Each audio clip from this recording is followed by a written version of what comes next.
Hello students, welcome to the new video. आज के हमारे इस वीडियो में हम चैप्टर नंबर 5 अरिथमेटिक प्रोग्रेशंस की एक्सरसाइज 5.2 स्टार्ट करने वाले हैं। आई होप आप सबने प्रीवियस एक्सरसाइज कंप्लीट कर ली है, सारी वीडियोस अच्छे से देख ली हैं। कहीं पर भी कोई डाउट है तो आप मुझे कमेंट सेक्शन में लिखिए, आई will clear all your doubts. ठीक है, सो चलिए स्टार्ट करते हैं exercise 5.2। Question number 1। Question number 1 is fill in the blanks in the following table given that A is the first term, D is the common difference and AN the nth term of the AP।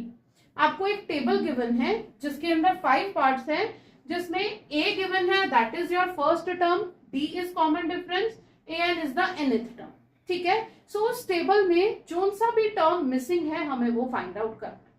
Right everybody, so first term, common difference, n terms, nth term, in sum terms, सब terms के बारे में हम previous videos में अच्छे से बात कर चुके हैं, समझ चुके हैं। अब हम उसकी एप्लीकेशन करने वाले हैं।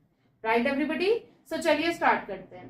फर्स्ट पार्ट में आप देखिए, आपको A गिवन है, A is our first term that is 7, D is common difference, इसकी वैल्यू गिवन है 3, N is 8, N means इस AP में, इस अरिथमेटिक प्रोग्रेशन में N टर्म्स है, सॉरी N टर्म्स है और N की वैल्यू कितनी गिवन है 8।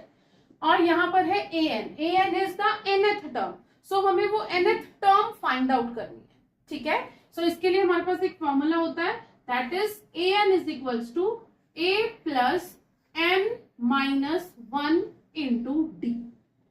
ठीक है, ये हमने प्रीवियस वीडियो में पढ़ा था अच्छे से। AN is equals to A plus N minus 1 into D। ठीक है, इस फॉर्मूला की हेल्प से हम nth टर्म, जो भी हमारी nth टर्म है वो हम इजीली फाइंड आउट कर सकते हैं। ठीक है, सो वैल्यूज पुट करते जाइए। A is 7 plus N is 8। N का मतलब है इस सीरीज में 8 टर्म्स हैं और हमें वो 8th टर्म फाइंड आउट करनी है। ठीक है, सो 8 minus 1 into D, D is 3। ठीक है बेटे, चलिए अब सॉल्व कर लीजिए इसको। तो 7 plus 8 minus 1, 7 into 3, so 7 plus 7 3s are 21, 21 plus 7 is 28। सो आपकी AN की वैल्यू क्या निकल के आई, दैट इज 28। ठीक है, या क्या कह सकते हैं हम, जो इस AP की 8th टर्म है उसकी वैल्यू 28 है। Right, I hope this is clear to all। कहीं पर भी कोई डाउट है, do let me know in a comment section and I need all your support। Please do like, share and subscribe my all the videos। ठीक है students, करते हैं next part. चलिए स्टूडेंट्स, अब देखिए सेकेंड पार्ट। सेकेंड पार्ट में हमें A की वैल्यू गिवन है that is -18, D that means common difference हमें फाइंड आउट करना है, N is 10 and AN is 0। अब इस क्वेश्चन में AN की वैल्यू ऑलरेडी हमें गिवन है दैट इज 0, जो कि हमारी 10th टर्म है, उसकी वैल्यू क्या है 0। ठीक है, और हमसे क्या पूछा है, कॉमन डिफरेंस फाइंड आउट कीजिए।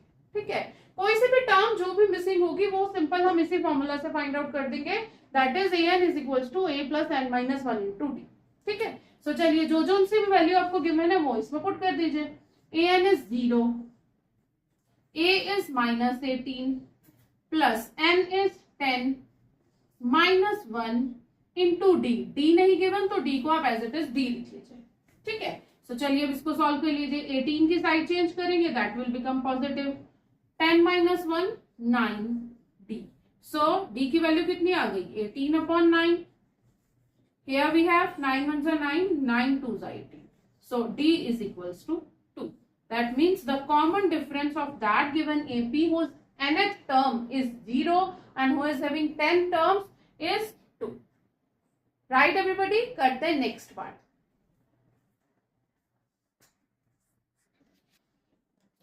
थर्ड पार्ट में A की वैल्यू हमें फाइंड आउट करनी है, D given है that is -3, N given that is 18 and AN is equals to -5।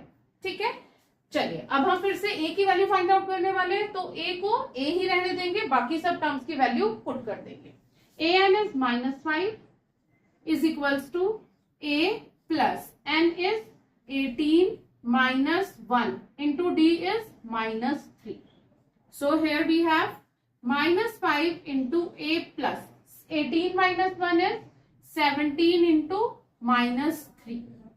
So minus 5 is equals to a plus 17 into 3 is 51 with negative sign. So this positive sign will become negative. 51 की side change करेंगे, it will become positive. So here we have 51 minus 5 is equals to a. So that is 46. So a की value निकल के आ गई कितनी? 46. This is your answer. करते हैं next part. चलिए, fourth part is a is equals to minus 18.9, d is equals to 2.5, n की value given नहीं है जो हमें फाइंड आउट करनी है. an is equals to 3.6. ठीक है, अब इस वाले पार्ट में हमें n फाइंड आउट करना है. सेम इसी फॉर्मूला से हम फाइंड आउट कर देंगे. an is equals to a plus n minus 1 into d. So values put कर दीजिए. an is given, that is 3.6 is equals to a is minus 18.9 plus n minus 1 into d is 2.5. ठीक है, अब minus 18.9 will transverse here, it will become positive. So 18.9 plus 3.6 is equals to 9 n minus 1 into 2.5. चलिए अब add कर दीजिए. This will become 22.5 is equals to n minus 1. अब इस 2.5 को मैं ट्रांसफर करूंगी, then it will come here in the denominator 2.5. Now this point two point cancel. 25 ones are 25, 25 nines are 225. So the value of n minus 1 comes 9. So n is equals to 9 plus 1, that is 10. तो n की value निकल के आ गई कितनी हमारी? 10. This is our answer. ठीक है students, करते हैं इसका लास्ट पार्ट. चलिए स्टूडेंट्स, अब देख लीजिए last part of question number 1, part number 5. Part number 5 में a की वैल्यू गिवन है, दैट इज 3.5. d की वैल्यू गिवन है, that is 0. n is 105 and a n हमें फाइंड आउट करना है. ठीक है, तो चलिए वैल्यूज पुट कर लीजिए फॉर्मूला में. a n फाइंड आउट करना है. a is 3.5 plus n is 105 minus 1 into d. d is 0. अब आप देखिए कितना इजी क्वेश्चन है ये. जब भी आप 0 के मल्टीप्लाई करेंगे तो ये पूरी टर्म आपकी 0 हो गई. So this is the value of a n. a n की वैल्यू क्या निकल के आ गई? 3.5. This is your answer. ठीक है, देखिए ये तो सबसे ही आसान पार्ट था. आपको इन सारे 5 पार्ट्स में इस टेबल के हर एक टर्म फाइंड आउट करनी बताई गई है. ठीक है, अब हम इसी के बेसिस पर आगे आने वाले वर्ड प्रॉब्लम्स को बहुत इजीली सॉल्व कर सकते हैं. Right everybody? और फिर भी अगर कहीं पर कुछ आपको समझ में नहीं आया है, right in comment section, I will clear all your doubts. मिलते हैं जल्दी एक और वीडियो के साथ. Bye everybody, thanks for watching.